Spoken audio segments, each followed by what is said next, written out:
Beauté, comment allez-vous? J'espère que vous allez bien. Moi, c'est Nubia Merior pour celles et ceux qui ne me connaissent pas encore. Merci à celles et ceux qui sont déjà abonnés à ma chaîne. Aujourd'hui, nous allons parler de Sekhmet. Maniwata, Maya, Kutushu, Aset, Sakshat, Waya, Sekhmet, Bas.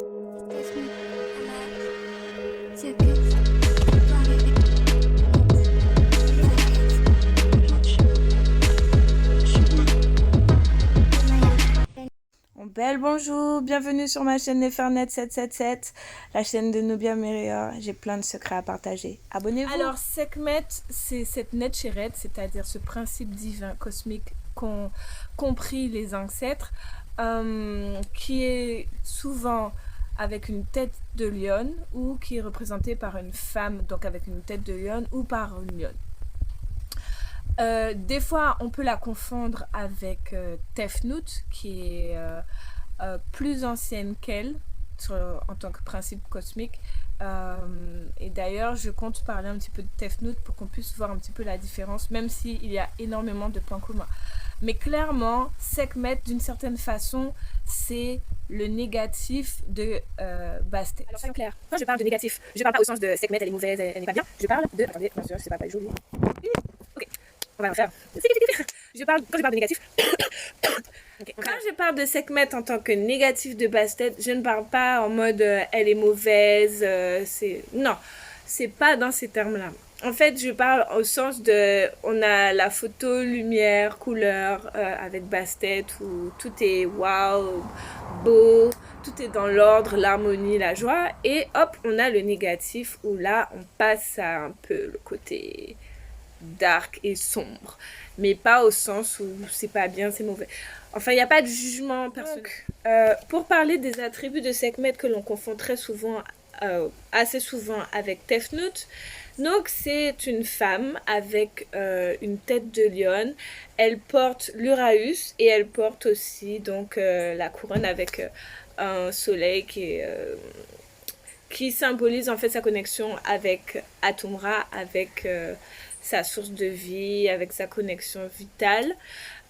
Et aussi avec l'énergie du feu en fait qui donne la vie, qui est rouge comme un globule rouge que l'on retrouve dans le sang, qui est cette force magmatique de vie, et du coup elle le porte de façon flamboyante sur sa tête.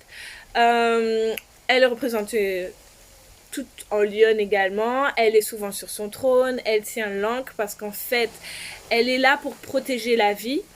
Et elle est là pour le faire de façon radicale, simple. Alors tout comme Bast, les points communs qu'elle a avec Bastet, j'ai fait une vidéo précédente, je mettrai en barre d'infos le lien de ma vidéo, pour que si vous ne l'avez pas visionnée, vous puissiez avoir des informations sur elle.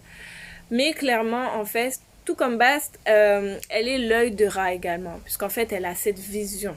Elle a...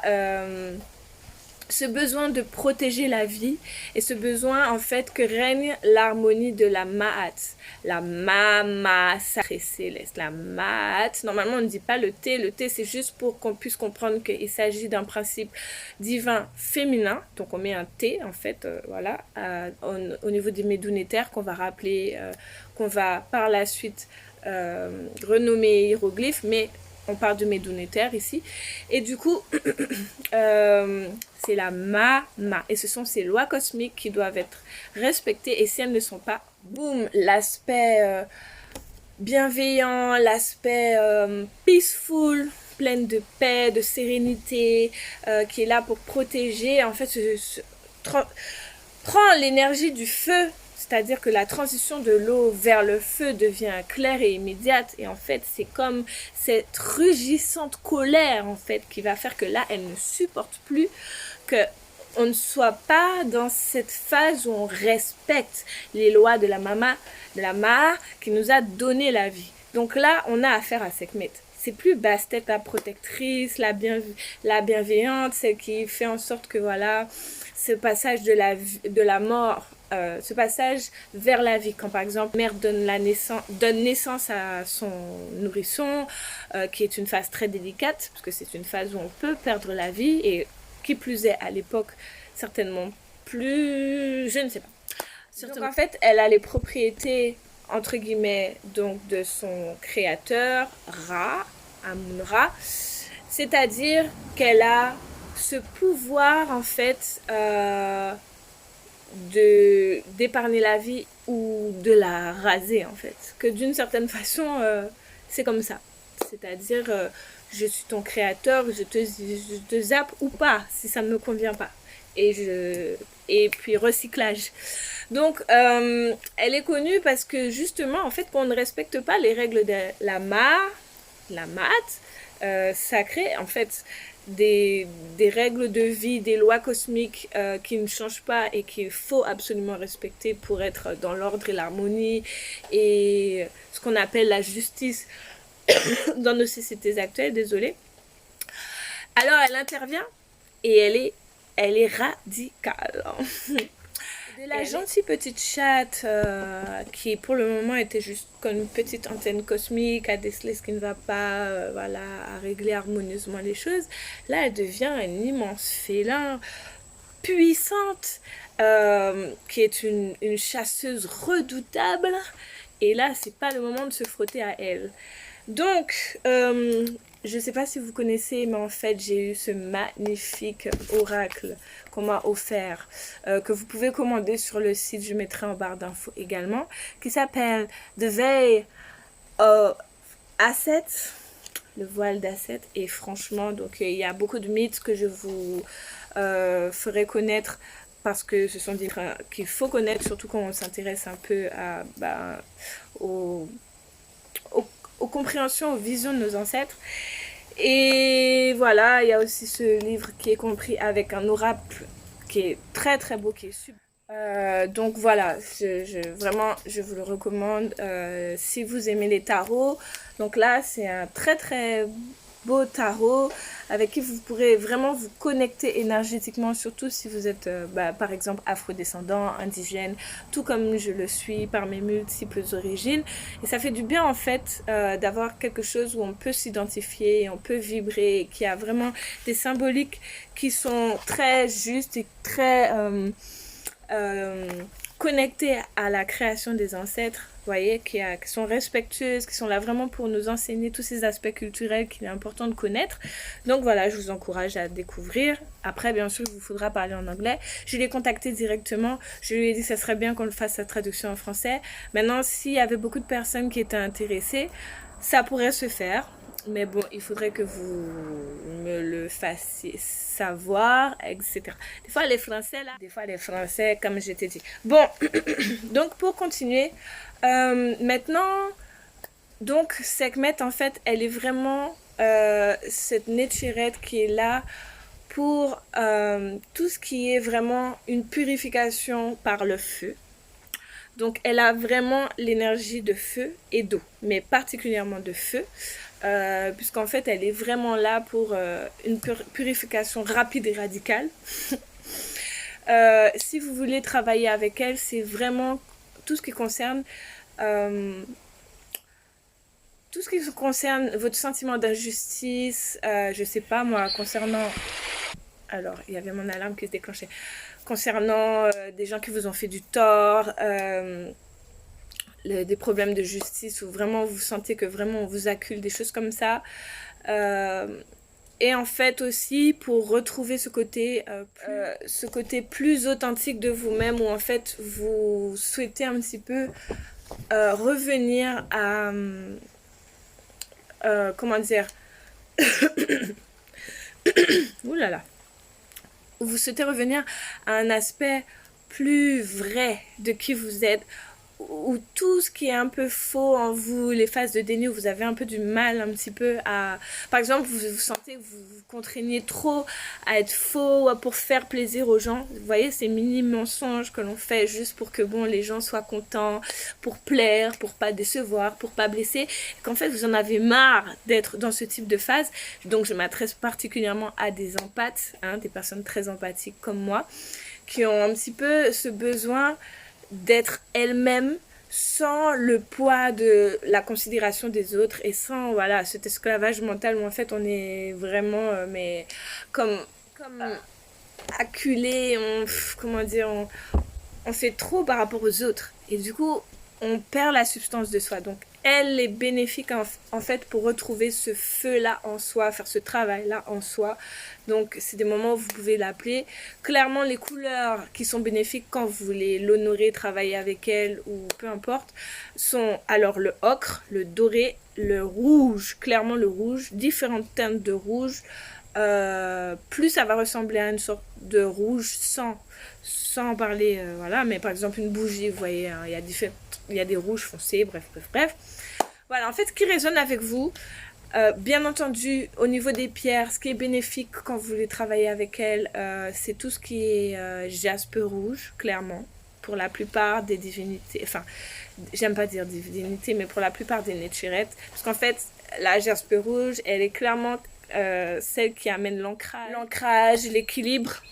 Donc, parce que souvent, en fait, la plupart de ceux qui vont tomber sur ma chaîne, peut-être ont des révélations compte tenu de leurs dons, qui ont peut-être la clairvoyance. Il y a plein de choses en fait en vous qui s'installent. Donc en fait, vous êtes très connectés, mais des fois, vous n'êtes pas ancrés. Et là, ça peut créer des déséquilibres affreux entre votre puissante compréhension des choses, vous percevez, ou ça y est, il y a des choses qui se révèlent à vous, mais qu'en fait, vous vous sentez complètement déséquilibré. Et c'est souvent parce qu'en fait, votre œil, votre troisième œil, il est grand ouvert, mais votre chakra racine, il est tout petit, il est pas bien. Souvent, quand vous êtes une afrodescendante, c'est le cas parce que au niveau de tout ce qui est les blessures généalogiques, l'héritage karmique et tout ça, qui nous vient de nos ancêtres et tout ça, les charges, les dettes karmiques et tout qu'on n'a pas encore réglé, n'a pas encore été fait, vous n'avez pas encore réalisé ce qu'il vous faut parfois améliorer. Donc du coup, ce qui vous sera bénéfique, donc c'est de la jaspe rouge. Méditer, aller dans le jardin, vous poser au pied d'un arbre, vraiment tout ce qui est vraiment vous revenir à la terre. La terre, donc la jaspe rouge a vraiment cet élément terre et feu, bizarrement aussi, mais elle apaise vraiment et elle amène ce nettoyage vraiment. Donc souvent je recommande la jaspe rouge, particulièrement la cornaline pour l'aspect créatif, le feu nouveau pour ressentir, des fois vous vous sentez fatigué, vous n'avez plus de créativité, vous avez besoin d'amener quelque chose de nouveau dans votre vie. La cornaline, c'est fabuleux. C'est vraiment une pierre que Sekhmet vraiment est très compatible avec Sekhmet, l'énergie de Sekhmet. Quoi d'autre? La bronzite, très bonne pierre. L'œil de tigre aussi, mais bon. L'œil de tigre, mais je ferai une vidéo spéciale sur l'œil de tigre parce qu'elle est trop appréciée. Alors très trop, j'expliquerai pourquoi trop. Parce qu'elle n'est pas compatible et elle n'est pas bénéfique à tout le monde. Et des fois, j'ai l'impression que tout le monde la porte juste parce qu'en fait, certainement, il y a eu un très bon marketing vis-à-vis de l'œil de tigre. C'est-à-dire qu'à mon avis, niveau coût, ça représentait pas grand-chose et niveau bénéfice, beaucoup. Parce que bon, voilà. Maintenant, j'ai plus envie que les gens arrivent à porter des cristaux en fonction de ce qui est vraiment bénéfique à un moment T précis. Bref, mais ça, on va en reparler dans une prochaine vidéo. Dites-moi si ça vous intéresse en barre d'infos. À ce propos, un pouce, s'il vous plaît, ça serait très gentil. C'est clic, clac, clouc. Si vous trouvez mon contenu intéressant, ça soutient ma chaîne. Je pense que vous le savez, j'espère. Et abonnez-vous et partagez ma vidéo. Voilà. Mini pub, il y en aura d'autres dans ma vidéo et je m'auto-promotionne parce que voilà, c'est-à-dire que si je ne le fais pas, qui le fera pour... Donc voilà, pour revenir, il y a d'autres cristaux qui sont compatibles avec l'énergie Sekhmet, mais je vous ai donné les principales, mais il y en a d'autres que j'aime beaucoup, les agates Crazy Lace. En fait, très souvent, les pierres naturellement de couleur rouge, couleur orange et dorée. C'est pas très compliqué à retenir, voilà. Ensuite, maintenant, pour savoir si vous êtes entre guillemets dans l'initiation de Sekhmet, enfin initié par Sekhmet, il y a quelques éléments que vous pouvez observer. Donc c'est un peu comme pour Bastet, si vous êtes naturellement attiré par les félins, et genre vraiment, peut-être votre signe astrologique c'est Lion, peut-être vous êtes tigre en astrologie chinoise, enfin il y a quelque chose qui vous relie au félin, c'est déjà un très bon signe. Maintenant au niveau de votre tempérament, clairement si vous vous êtes initié avec Sekhmet, clairement vous n'êtes pas peaceful, calme, posé, il n'y a rien qui vous met en colère, c'est pas vous. Vous c'est peut-être, je sais pas moi, hétéro, voilà, mais non, non. Les gens qui sont initiés par Sekhmet, ils ont du tempérament, ils sont surtout des gens qui ont des colères. Alors, pas des colères, pas des colériques au sens ils font des colères pour tout, pour rien, mais ils ont des colères saines, c'est-à-dire qu'ils détestent l'injustice, ils détestent qu'on ne respecte pas, je sais pas, un humain, un animal, enfin, ils détestent vraiment tout ce qui vient amener le chaos, le désordre, amener l'incivilité, amener le fait qu'on ne puisse pas harmonieusement. Et ça, c'est vraiment clairement que vous êtes initié de Sekhmet. Sekhmet, clairement, c'est ça qui l'a fait rugir. Et aussi, on verra en fait, en tant qu'initié donc de Sekhmet, que malgré tout, oui, il va falloir accepter ces phases de colère, mais aussi il va vous falloir amener l'équilibre djéoutien, théoutien, c'est-à-dire être dans...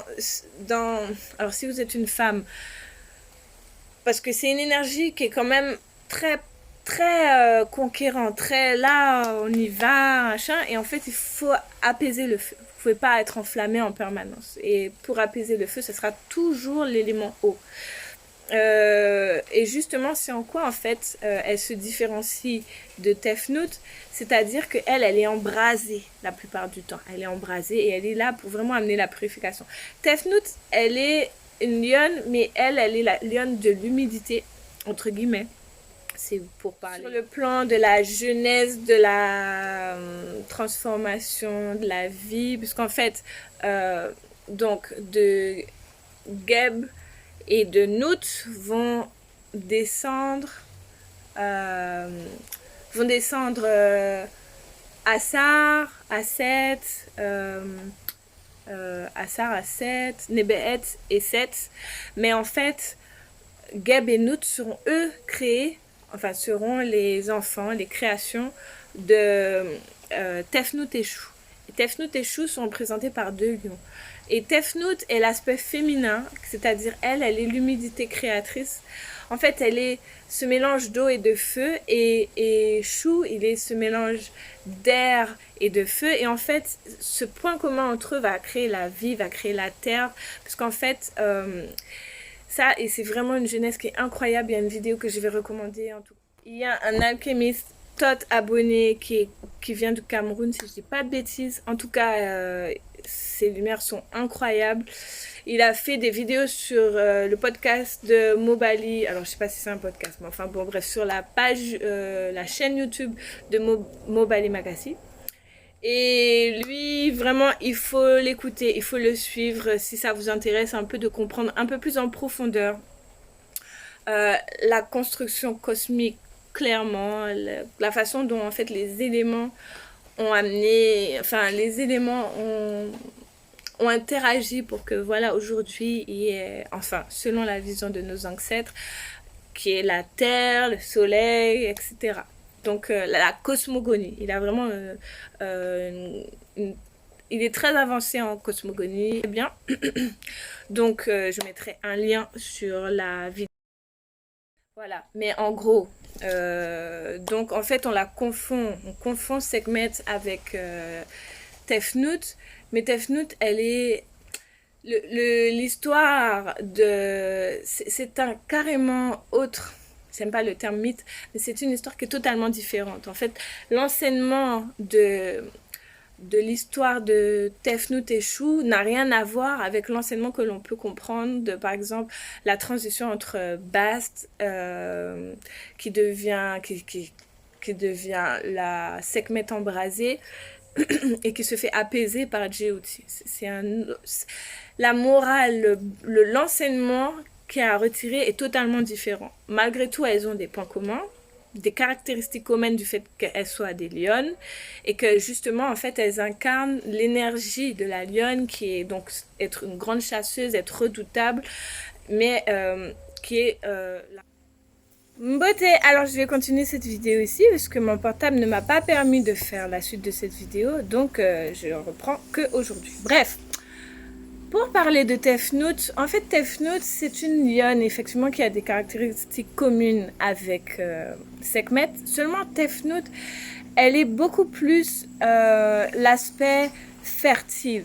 En fait, l'histoire de Tefnut et Chou, c'est une histoire d'amour pur et simple, pur et dur. C'est la fusion, l'union entre ces deux énergies complémentaires, qui sont l'énergie féminine et l'énergie masculine, qui ont été enfin différenciées, parce qu'à la base, en fait, leurs parents, c'était Amun-Ra et Ra, et viennent ces deux lions, hein, ces enfants royaux, et donc en fait eux, cette fusion, cette harmonie, parce qu'en fait Chou c'est l'air chaud, et Tefnut, il faudra que je fasse une vidéo entièrement dédiée à Tefnut et Chou, mais en gros c'est l'aspect Tefnut, elle est l'aspect fertile, voilà, on ne retrouve pas du tout à travers les mythes et l'énergie qu'on invoque de Sekhmet. Sekhmet, elle est vraiment en deux phases. Cette phase où là, ça suffit, elle accepte plus le bullshit, elle est en mode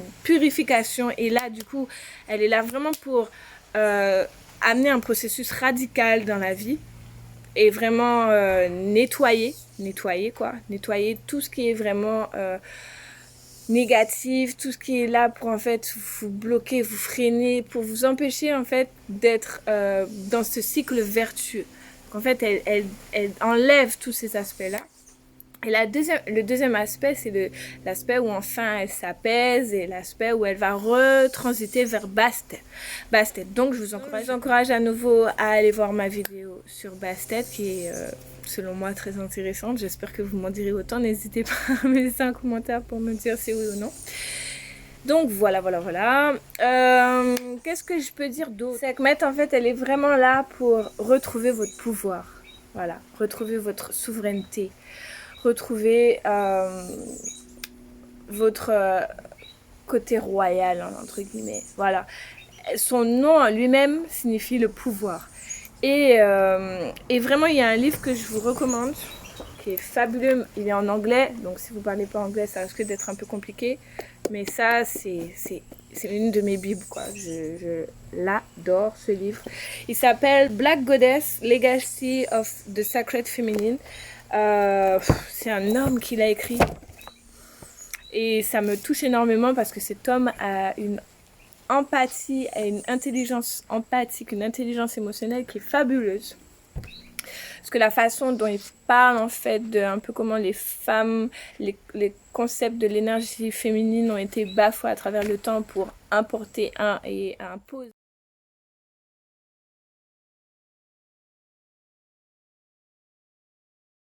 Et imposer le patriarcat et donc en fait fausser l'histoire et fausser énormément de choses de façon à ce que beaucoup d'entre nous n'aient pas une compréhension profonde de qui nous sommes, puisqu'en fait il nous faut avoir une compréhension profonde de nous. Et en fait tout ce qui touche à l'énergie féminine, par exemple le côté gauche, en fait d'être gaucher, parce que en fait c'est important d'entraîner son côté gauche autant que son côté droit, parce qu'en fait ça stimule aussi son cerveau créatif et tout ça, et également en fait ça équilibre les énergies en soi.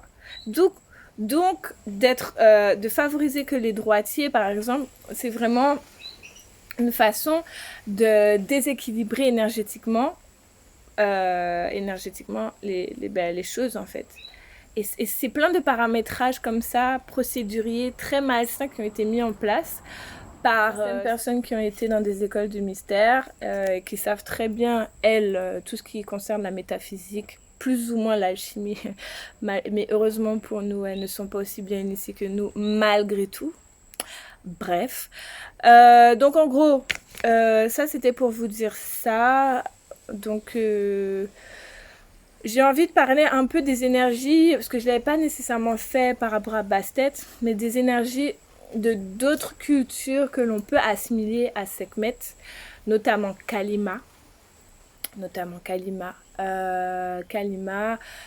Qui d'autre? Pélé, on peut l'associer. Enfin, ce sont des archétypes qui ont des concepts très communs, en fait, qu'on peut rejoindre comme ça. Qui d'autre?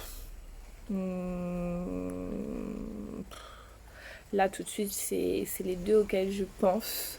Mais on a incarne l'énergie féminine, qu'elles ont ce pouvoir d'autorité, qu'elles sont là pour amener la purification, particulièrement par le feu et par le sang. Clairement, on est dans l'énergie de Sekhmet.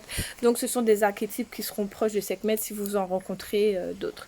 N'hésitez pas à me poser toutes les questions que vous voulez. Vous pouvez me contacter par mon email, par Instagram.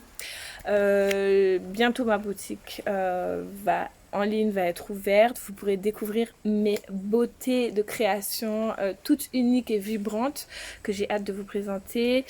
Et j'ai envie de vous dire, prenez précieusement soin de vous et à très bientôt pour mes prochaines chroniques. Et voilà. Ankuja Sineb Jed, Haché Asante Sana, et c'était Nubia Miriam. Tchuss, à plus tard!